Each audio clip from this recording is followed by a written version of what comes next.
Yep. Hi and welcome again to the green family, to our farm. Today I will talk a little bit about these things here. Excuse me. Yeah, I'm still nursing this cold. All right, so why am I talking about this? Let me just explain a few things.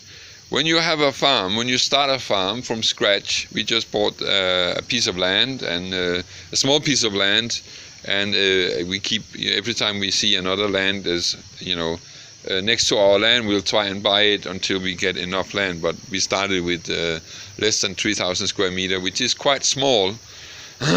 Anyway, so when you're doing this kind of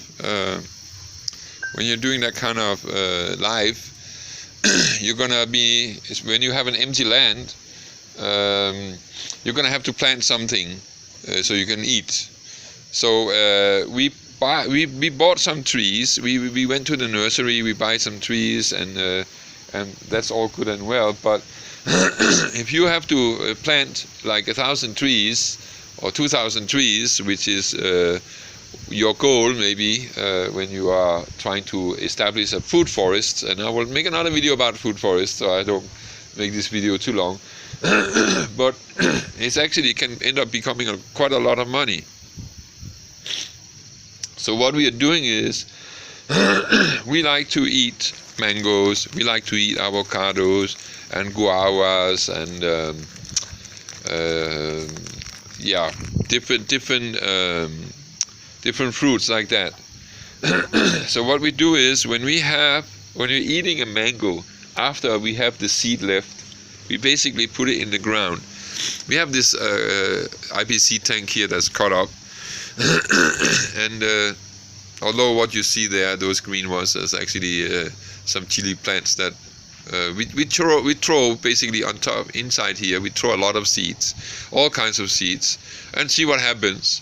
And it works pretty well. Not every seed, maybe you have 50% germination rate, but considering we have a big family and we probably eat a couple of hundred mangoes and a couple of hundred papayas and a couple of hundred avocados and so on every year. So in the end it becomes so many seeds that we would, if we had 100% germination rate, I don't think we would even have space to plant the trees anywhere.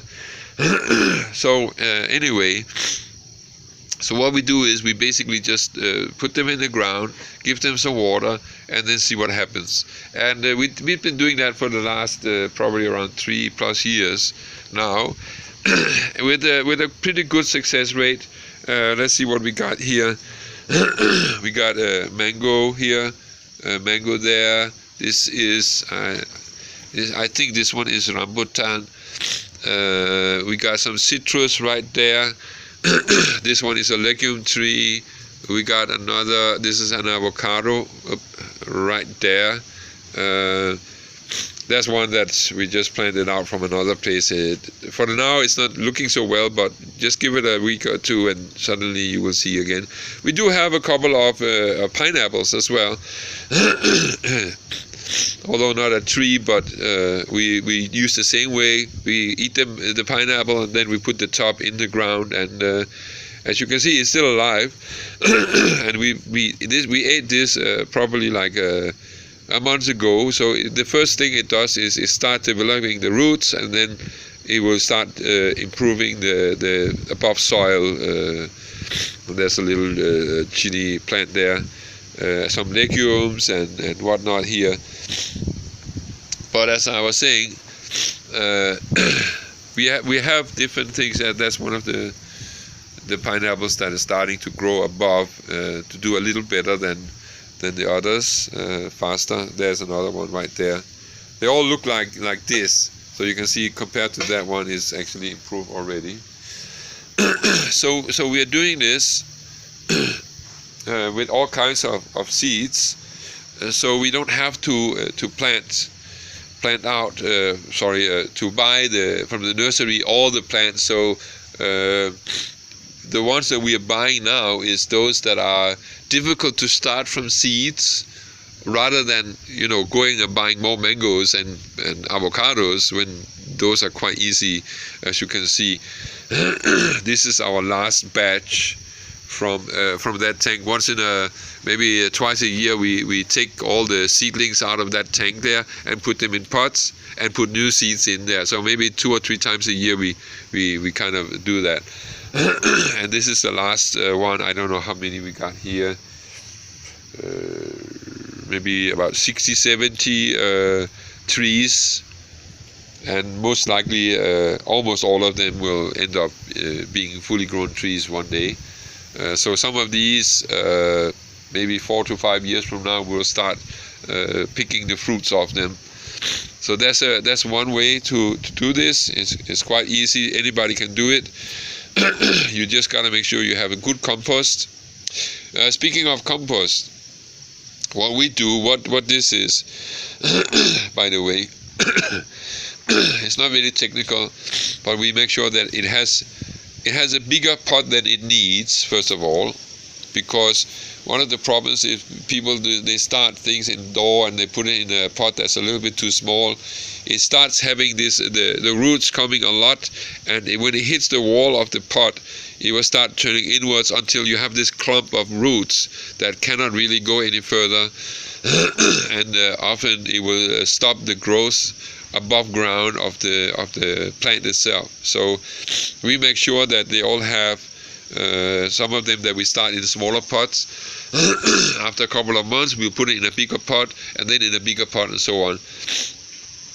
So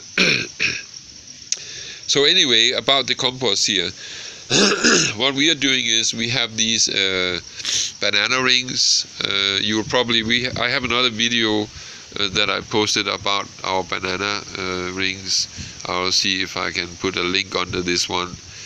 So we have a banana ring over there. What we do in the banana ring is that we make a pit. So they are actually on like a mound around the pit. So there's a hole, and then there's a mound around it, and that's where the bananas are growing. And then we throw inside the pit, we throw all kinds of stuff. We throw kitchen waste, we throw old grass, like the grass that the goats don't want to eat, like the thing that falls on the ground while they're eating. They're peeing on it and whatnot, and they don't want to eat that, of course. So when we clean up the goat pen here, we actually put it straight into the banana rings. So we got pee, we got poo, we got dried grass, we got kitchen waste, and so on. And even our company down in the city, they send up the organic waste from our production, because we have this organic business in the city. And even the waste from there we put in the banana rings, and then we leave it. And then about a year later, so we keep putting it, and we also put sticks and branches and whatnot. So a year later we take the top off, and then below that top we have like the most perfect, really nice fluffy compost. And that compost we sift it, and then we put all the bigger pieces back into the pit, and we keep feeding those pits, because bananas, they love nitrogen, and they love food. They like to get all these organic compounds. So anyway, we take that and then we mix it, and then we get also a lot of rice husk. This is a rice producing country, Indonesia, so it's easy to get rice husk. And also because there's a lot of coconuts in this country, we get cocoa peat. And there's other kinds of peat that you can use. And you don't have to use, you don't have to use rice husk to make this happen. You can also use dried leaves that's mulched, meaning that you hack it up or something like that. So you have a lot of carbon, because that's good to have. It's good to have some carbon in the soil. So we take 1/3 of cocoa peat, we take 1/3 of rice husk, and then we take 1/3 of this very, very nice compost soil from the banana pits, and mix it 1/3 of each, and we put it into this. So besides having a very good nutrition balance for the trees here, it's also very easy for the roots, because when the roots have to struggle because the soil might be heavy or difficult to get, to grow in, it will have different effects besides the fact that it has to struggle, which of course is not good. Besides that, also it has less oxygen. The more fluffy the content of the pot is, the more easy the oxygen can come into the roots, and also it's less stacking with the water. The water will be going through more easily, and it does retain water well, but it doesn't it doesn't keep it at the top level. It kind of, you water it quick and it soaks the whole thing through, and then it's not too hard. I hope you understand my point here. Anyway, and we got some seedling trays here. We got some brassica coming here. I suspect these, if I'm not mistaken, these are kale coming up here. We had a bunch of seeds that we wasn't sure about whether they were still viable. So basically we prepared these four, yes, there are four seedling trays. We prepared these four here, and we put the seeds in there and put them here in our milking station. That's not busy right now anyway, just to see. And at least we are going to get, inshallah, God willing, we're going to get a bunch of kale out of that. And I don't know if this is only like 5 days ago that we put them in, so there could still be some of the other stuff coming up. So we'll give it another week or two before we use it for something. So yeah, that's something coming up right there. I don't know what that is yet. I think that's a corn. Yeah, I think we threw in some corn there as well. Just, we throw all kinds of stuff inside to do this, just to see, Also, we do a lot of experimentation because one of the things about living in a place like this is you can learn a lot from YouTube and from simply Googling online. But the problem is that sometimes you might live in a unusual place. Like, for instance, we are living in a tropical climate. We got rain 6-7 months of the year, sometimes even 8 months of the year, high humidity. But then because we are up 1100 meters above sea level, it's also cold. So so it's a little bit difficult. There's a lot of the things that when we try to get some ideas from other people's farms, they might be in a tropical climate. They might be in tropical climate, but then it's hot, right? So what they do, it might work and might not work for us. Or we try and look for somebody who has a cold climate similar to our cold here, but they don't have the rain 6, 7, 8 months of the year, so it's completely different. So it's kind of unique. So sometimes you really gotta experiment and hopefully find somebody who has a similar conditions as what you have. That's probably the best people to learn from.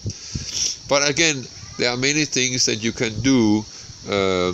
We learn a lot from places that are completely different from us, because what we do is we look at that idea and then we try and adapt it to our situation, and most of the time it actually works quite well. We had a lot of failures, we have a lot of success. I would say it's almost 50-50, and maybe in the beginning it was mostly failure, and now it's mostly success. And we are increasing our success rate because every time we fail, we learn something and we find a way to adapt. Sometimes it takes a little bit longer. You might try one thing and then you have to adjust it, and then it fails again, or it just improves a tiny bit. So you have to keep keep learning and finding new ways to get it better. So anyway, so this is our little tree nursery, and here will be a chicken coop soon. So we have to make another. Maybe we'll make like a little permanent place for the trees later. All right, so I'll see you next time on the next video, God willing.